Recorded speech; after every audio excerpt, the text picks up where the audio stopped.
I'm Dick Snyder, the chair of the board of the Restorative Justice Institute, and welcome you on behalf of the board and staff. It's great to have you here. There are a lot of folks still parking, but we're going to get going here. I have some good news and some bad news. I'll start with the bad news. We face an extraordinary threat in our society. In the last 30-some years, our nation has experienced an exponential increase in punishment. Ours has become a culture of punishment. As I'm sure you know, the U.S. incarceration rate is the highest in the world. But our punitive approach goes far beyond just those whom we incarcerate. Children who act up in school are too often suspended or expelled or even charged with a crime for such minor infractions as talking back to a teacher. Many families utilize punishment as their default key. Incredibly, punishment often prevails in the treatment of victims as well. Women who've been raped are told they were asking for it and then shunned by others. Women who are abused are told it's your fault for remaining in the relationship.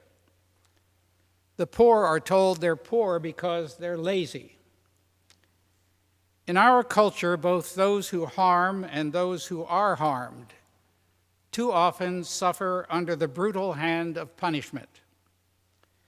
And in our mad rush to punish, we have created a culture in which it is easy to treat those who are different from us as other. People of color, Muslims, the poor, those who commit a crime, even some victims are considered a different order of being. We've made them into other. We've lost sight of our interrelatedness. We've severed the umbilical cord that binds us together.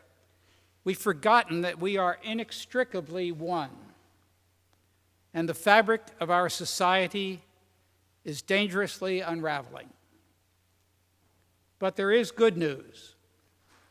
Restorative justice is a movement that is seeking to turn the culture of punishment on its head. It's about restoring relationships, rebuilding community, and healing harm wherever it occurs. While restorative justice has been primarily focused on law enforcement, the courts, and corrections, there's an increasing awareness that our schools, workplaces, homes, and communities are venues in which harm is done and healing is needed. We're also learning that restoration and healing takes many shapes. Each person, each incident, each community offers its own distinctive opportunity to rebuild broken relationships. So restorative justice is not a cookie-cutter approach to healing the harm. There's no one-size-fits-all. And since there's no single approach to restoring lives and communities, we have much to learn from each other. That's why we're here today. What we are seeking is what the ancient Hebrews called justice, by which they meant making things right. We have an unprecedented opportunity before us.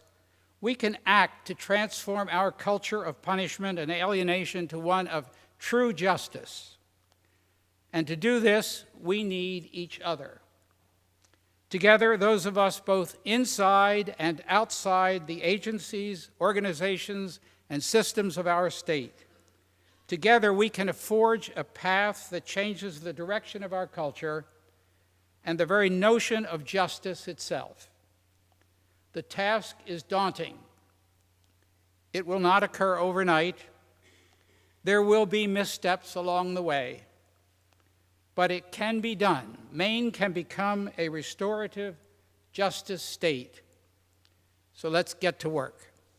Thank you.